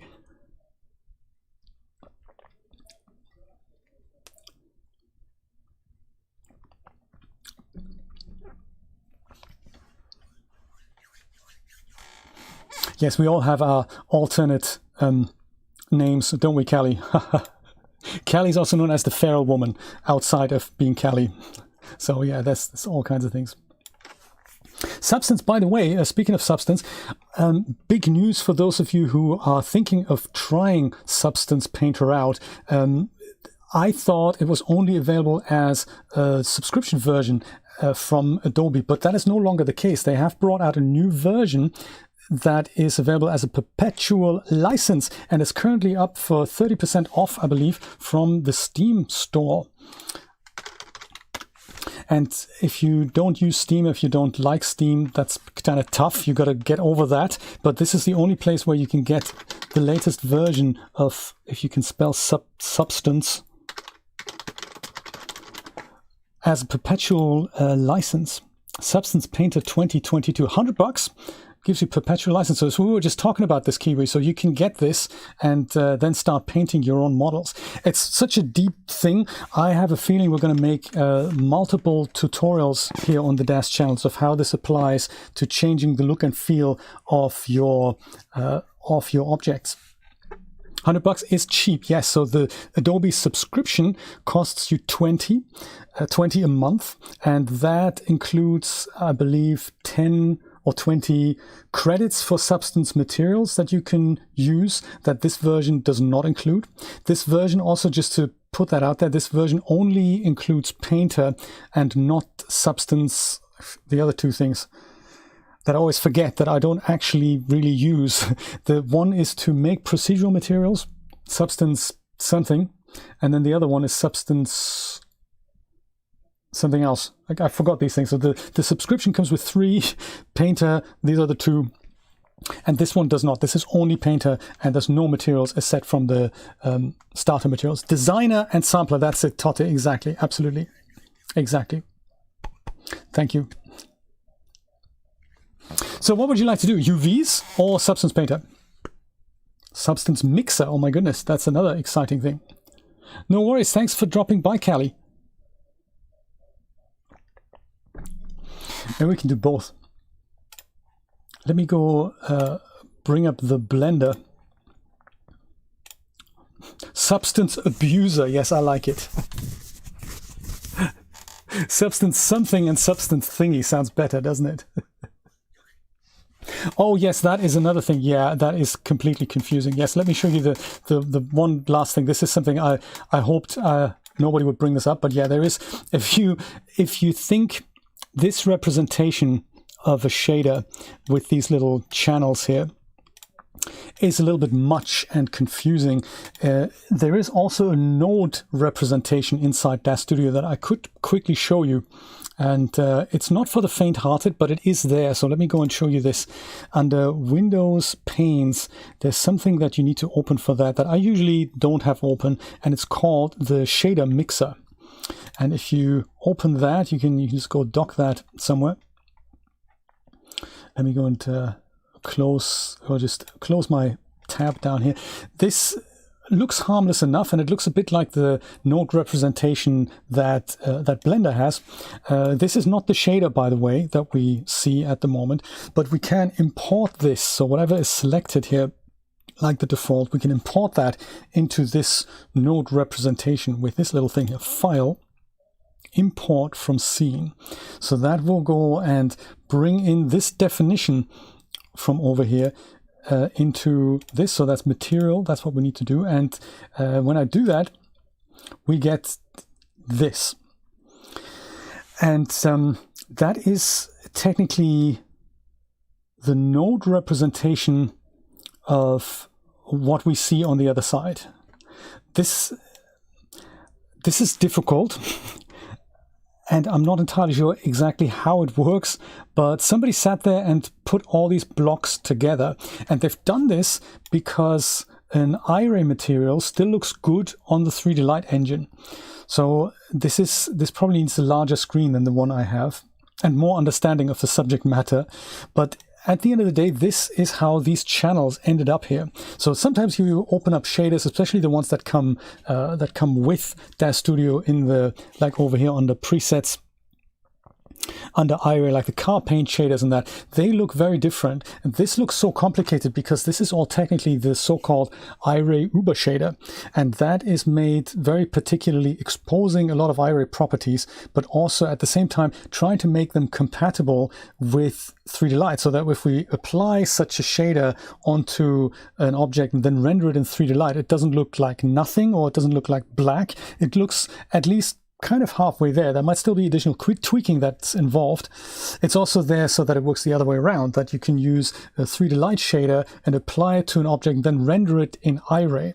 Think of it a little bit like giving the Python engine a C++ script. It's not going to work. The Python engine says, I don't know this syntax, I don't know these parameters, I have no idea what you want from me. And as such, I just abort with an error before showing you anything meaningful.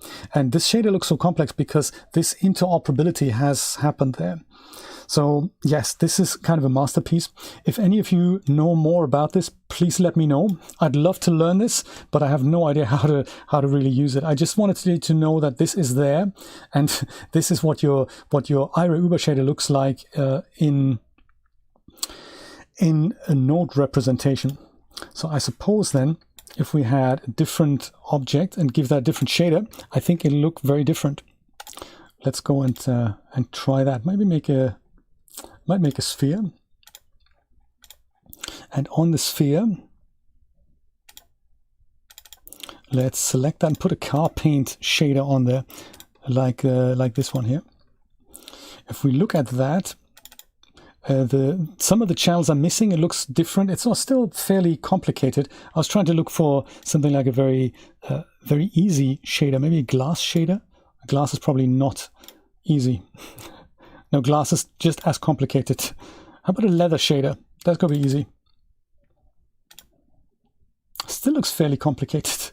I was kind of hoping to import this and for us to see some differences here. But no, it looks just as complicated. So yeah, they're both equally complicated. So this is something that's on my list of things to learn about DAZ Studio, the shader mixer, and then try to make my my own shader that is less complex than the diffuse shader. I like one that literally just lets us apply the maps from Substance Painter and then make those things. Shader Builder, oh, that's something else I haven't looked into. Do you have any tutorials on that? Do let me know if there are any.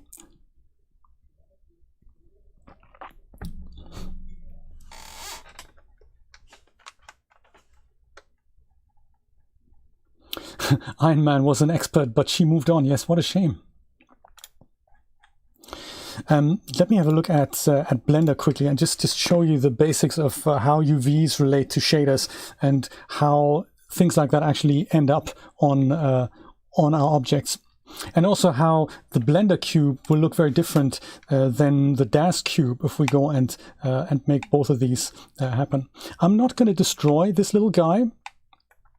For once, I'm going to go and just leave him alone. And he has 0 division, so he only has this. These are just these are just literally 6 faces, so it's as simple as it comes. Nevertheless, he can have UV, so under UV editing we can see what they look like.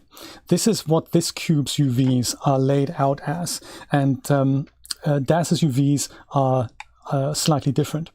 So even without doing anything, if I go and just export this guy out of here,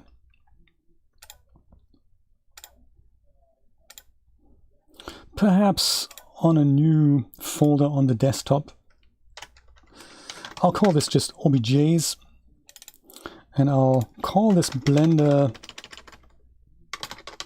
cube. Selection only is good. OBJ objects, I think everything else I'm going to leave intact. The scale, I suppose I could have adjusted, because there's a discrepancy between the Blender and the DAZ scale. Let me go and create a new cube in here, like we had it before with just 10 divisions. And this, I'm going to call this one the DAZ cube. Oh, come on.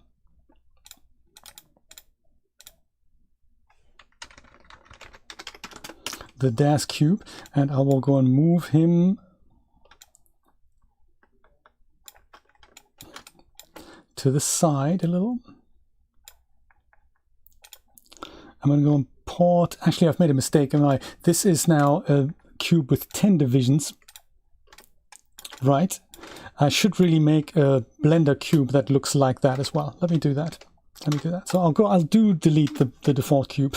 I'm going to make another one. But in here, I can say, can't I say divisions? What a shame. I'll go bring the other cube back. No need to destroy the little guy. I'll go subdivide him instead. Just so that he has the same divisions as the DAZ cube, you know. It's not the subdivision surface. It is the. No, it is actually, isn't it? No, it's not. It's not. That's not what I meant. I just like to add divisions in that cube. Can't I do that? Maybe I can't. Maybe it's not that important. I'll go and import them as it is. Doesn't matter. So the Blender cube will have different UVs. I think it needs to be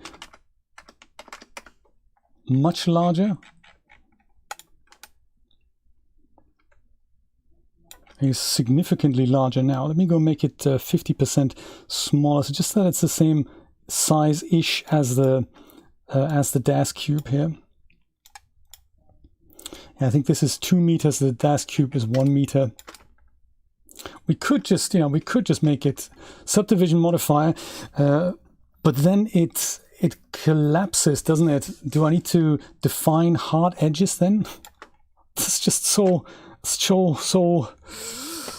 What I should do instead, what I should do instead is just go and export the DAZ cube, put it into Blender, and fix its UVs. How's that? I should do that instead. I think that might do that. Translate to here, and I'll go and export the DAZ cube and then import him into Blender. Let me do that. So OBJs, this one is the DAZ cube. Yes, I thought subdivision surface modifier, 100%. It's usually, this should really be 1% if we go into Blender. Just thinking about that. So 1%, and then I don't have to change the scale in Blender at all. So let's go and import my cube here. DAZ cube. Blender uses a different up axis than DAZ Studio, by the way.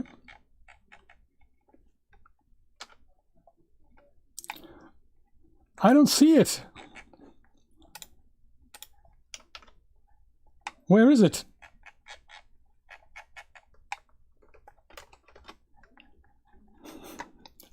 This is exciting.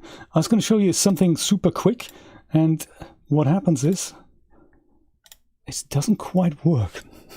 Let's go. Let me try this again. I'll just export at DAZ scale. Usually it's. I'll just leave it 100%. See what that does. This should delete that. Import again. SJ gets completely confused inside Blender. Haven't we all been there? Aha! There we go. That's massive cube now. That's what I'm kind of used to. Usually I need to say S0.01 for this to be the actual DAZ scale. So yeah, 1 meter by 1 meter. That was the DAZ scale. It still has its subdivision. So just like we saw it in, it's just like we saw it in DAZ Studio. So under UV editing, we can see that all the UVs are just kind of, laid out like this. But that's not how the Blender UVs looked like. They were much smarter. So if I were to now ask Blender to do this like the smart way, the better way, I can leave these UVs intact and create a new UV set that is then available inside DAZ Studio. So we usually would just have one, but because we're merry and it's just been Thanksgiving. Happy Thanksgiving, by the way.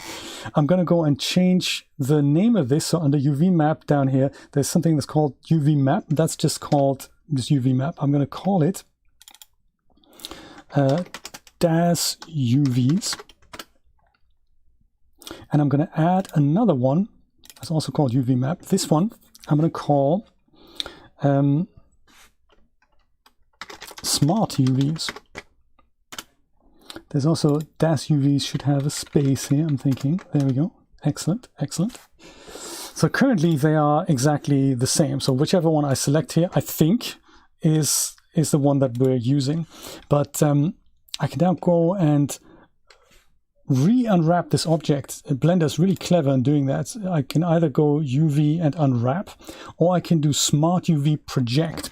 So this wasn't always that easy, especially with characters. You have to define where this thing needs to be split apart. So like in this case, we know that the cube is kind of a closed object, but in order to put it flat on the table or on a UV space, like on the left-hand side, it needs to be split somewhere. And for that to happen, you either have to define these edges. So like, I don't want it to be split right in the middle here. I would like for it to maybe be split on an edge of the cube. On the character, you don't want the split to go straight through the face so that this is where the UVs meet. That's really not what you want. So you have to make sure they're kind of cleverly hidden in places like the back of the character, under the arm, something like that. With primitives like this, there are things that you can use that make this better. So you don't have to do this by hand. And Blender is fairly good at this. You can use the Smart UV project, and it will then look at the angles of an object and will already understand, hey, whenever there's a sharp edge, it's probably likely that you're okay for me to split the object there. And I'm going to go and say correct aspect ratio, click OK, and then we have this.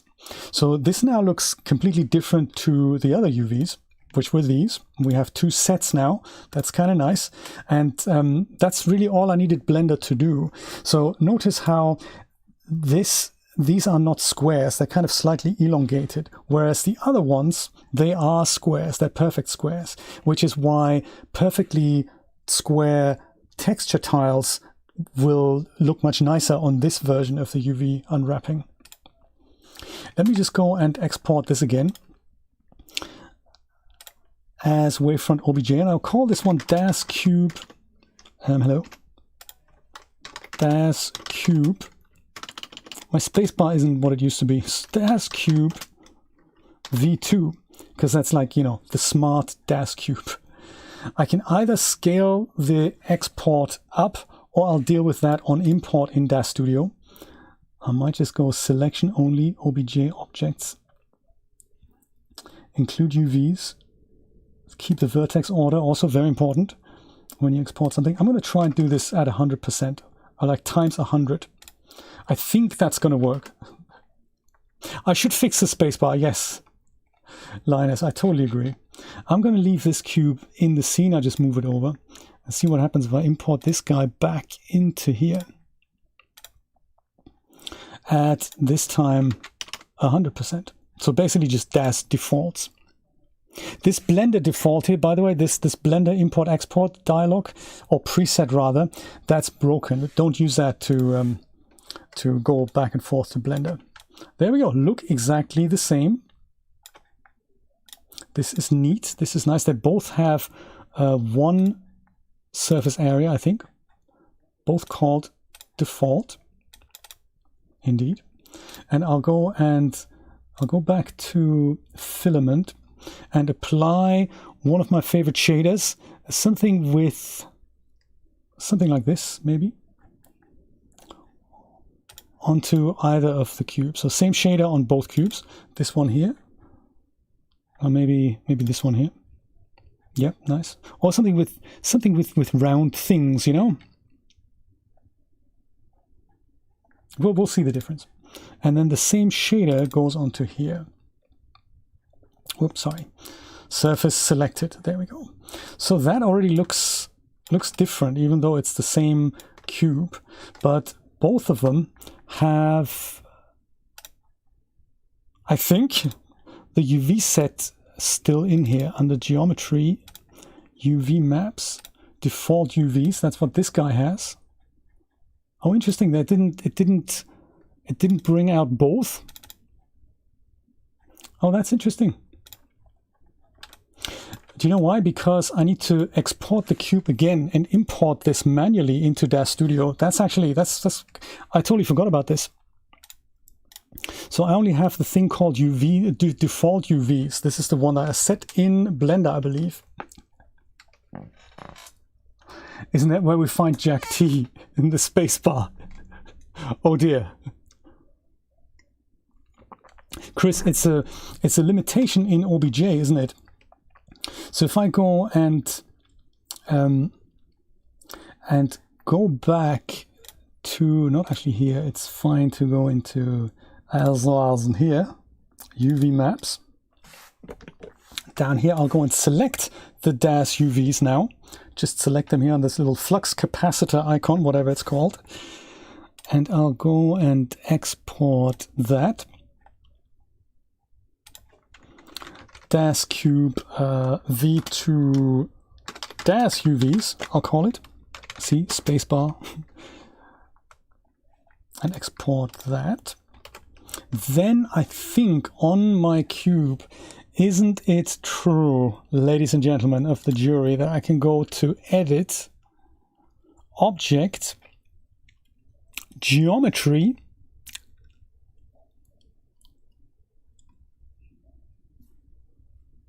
Load UV set? Is that not the case? And then I go and say DAZ cube V2 with DAZ UVs and import that. And it goes, what do you want to call this UV set? I would like to call this DAZ UVs. And now, ladies and gentlemen of the jury, I have two. This is exciting, isn't it? Oh, awesome stuff. So default UVs and DAZ UVs. And now I can switch between them and I can see what a difference that makes. Ha! Hey, this is exciting, right? The OBJ format doesn't support multiple UVs. Very clever, Mr. Chris. Thank you for letting me know. That's awesome.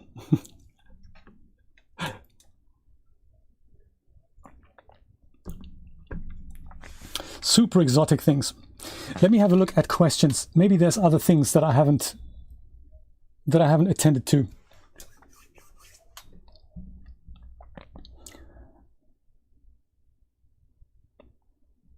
Renzero says, aren't the bridges supposed to make it so that you can render in a different engine? Yes, that is correct. That is what the bridges are supposed to do, among other things. So the idea is that eventually when they're perfect, then you should be able to do that. But that also means there's still inconsistencies between the render engines that might be difficult to be solved, which is why, you know, the team are working on it, and it's an open source effort. So I hope they're gonna get a lot better over time.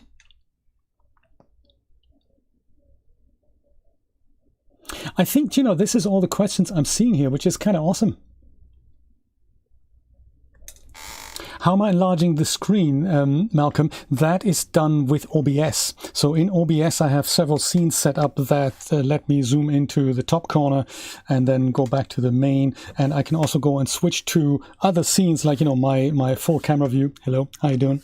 And then I can go back to this. So this is all done with OBS. That's the streaming software that I'm using, and several scenes that I've set up there. And I'm controlling OBS with a little gadgety box that is called the Stream Deck by Elgato.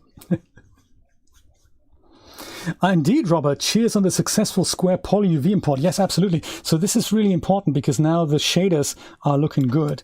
So yes, if ever you find something that you'd rather be different, but you don't want to ruin the original, this is a process you can use.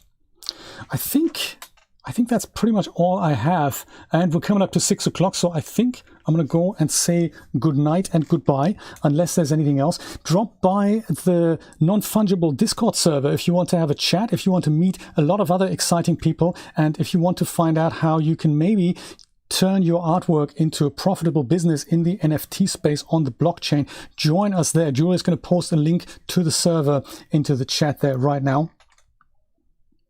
Oh, another question from Kiwi.